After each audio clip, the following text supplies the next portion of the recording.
All right, ready to give our vocabularies a boost. We're diving into a guide for level 6 English learners, and it's got some really practical tips to help you sound more, interesting and advanced. We're talking ditching good and bad for words with a little more punch. The best part is you can start using these words today. It's not about learning some crazy new vocabulary.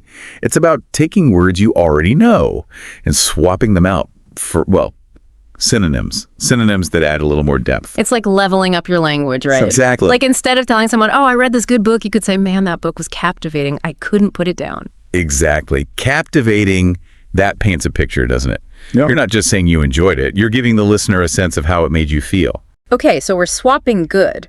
What about bad? It's arch nemesis bad. This guide's got some ideas for that too, right? Absolutely. So instead of bad, think of words like terrible or awful. And I know what you're thinking, like, aren't those words a little strong? But that's kind of the point. So it's about matching the intensity of the word to what you're talking about. Exactly. If the fruit's gone bad, bad might work. But if you're talking about like a truly awful experience, you need a word that, really gets that across. That roller coaster was awful. It made me feel sick. Now that's an image. See how much more impactful that is than just the roller coaster was bad? Okay, I'm convinced. But it's not just those two words, is it? It's words we use all the time without even thinking, like, nice. I know I overused that one. Nice. A classic example of a word that's, just a bit too safe. It's fine for casual conversation, but if you really want to make an impression, be specific. And so instead of, it was nice to meet you, I could say, it was a pleasure to meet you. Exactly. Pleasure implies like a deeper level of, enjoyment and respect. It's subtle, but it makes a difference. I like it. It's like choosing the right spice to add flavor to your sentences. I love that analogy. And just like spices, you don't want to overdo it. It's about enhancing your message, not overwhelming it. Makes sense. Now, you ready to tackle another one of those words we use too much? Bring it on. All right, let's talk about very. I think I wear that word out. You and everyone else. Very. This is such a crutch word, but it's often totally unnecessary. The guide suggests swapping it out for synonyms that are more descriptive, that add a visual element to your language. So instead of the building was very tall, I could say? The building soared into the clouds. Ooh, I like that. Much more dramatic. Exactly. And that's the power of choosing your words carefully. You're not just conveying information, you're creating an experience for the listener. Okay, very check. Ready for the next challenge. This guide also says that even our emotional vocabulary can sometimes fall a little flat. Oh, absolutely. Happy and sad are fine, but sometimes you need a more, shall we say, nuanced way to express how you feel. Now you're speaking my language. I'm all about expressing myself more authentically. Well, instead of just happy, think about words like delighted, joyful, or even ecstatic. And instead of sad, I could say heartbroken or dejected. Yeah. It's like choosing the right shade of color to really capture a feeling, Precisely.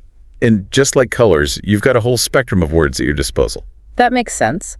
But with so many options, how do you know which word is the right one? I don't want to overthink every sentence. That's a great question, and it's something we'll dig into more a little later.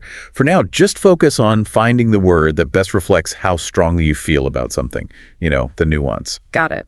Yeah. I'm ready to explore some more of these emotion words. What else does this guide have in store for us? Let's say you're feeling down.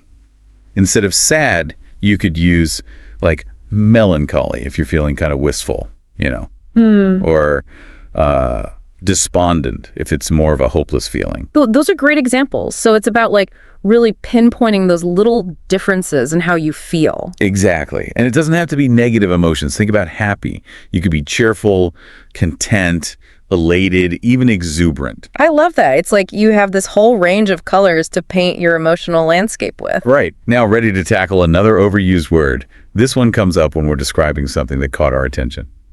Let me guess. Are we talking about interesting? You got it. Interesting is fine, but it can sound a little, blah. Totally. It's like saying a movie was fine. Doesn't really tell you much. Exactly. So instead of interesting, this guide suggests words that pack a little more punch, like fascinating, intriguing, or captivating. Okay, those words would definitely spice up my vocabulary. But how do you know which one to use? Is there a trick to it? It's all about context, like a documentary about Ancient civilizations might be fascinating because it makes you want to learn more, but a mystery novel, that might be more intriguing because it keeps you guessing. So fascinating is about curiosity, and intriguing is about mystery. Got it. You're getting it. And don't worry about memorizing definitions. The more you use them, the more natural it becomes. That's good to know. What other vocabulary pitfalls does this guide help us avoid? Well, think about how often we use big and small. They're everywhere. Oh yeah, all the time. But you're going to tell me there are more interesting ways to talk about size. You know it. This guide is all about thinking beyond the basics.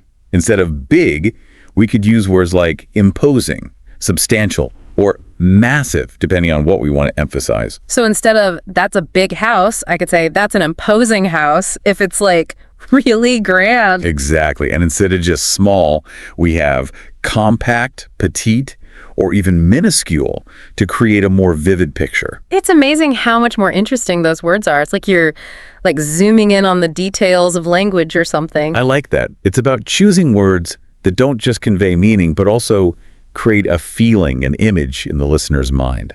This is making me want to be way more careful about the words I use. I bet there are tons of opportunities to like upgrade my vocabulary every day. Tons. Speaking of upgrades, I think it's time we tackled one more word that tends to get overused. Ready for the challenge? Bring it on. What word are we dissecting this time? This one often comes up when we're talking about something important, something that carries weight or significance. Any guesses? Something with weight and significance. Yeah. I'm going to go with important. You got it. Huh. Important is a word we use all the time, but it can sound a bit vague. This guide suggests using more specific synonyms that convey different levels of importance. Okay, so we're ditching important. What's next? Well, this guide suggests words like essential, vital, or critical. Each one has its own, its own weight. I see. It's about choosing the right tool for the job, right? Yes. Like if something's totally indispensable, you might say it's essential. It's like, it's the foundation, the thing you can't do without. Instead of sleep is important, I could say sleep is essential for good health. Yeah, that's stronger. Exactly. And then there's vital, which means it's, crucial, maybe even for survival. Like it raises the bar. So giving advice, like having a business plan is vital. Perfect example. And then there's critical, which is like, this needs to happen now. It's urgent. It's critical that we do something about climate change. That definitely has more weight than just important. You got it. You're really getting this. Yeah. You're getting the nuances. This has been great, but I gotta admit, it's a lot to take in. How do I actually remember to use these words? Well, the guide has a good tip for that. Start small.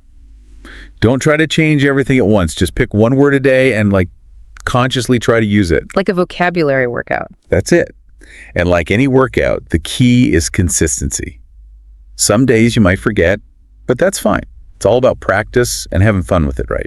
I'm up for it. This has definitely made me realize how powerful words can be.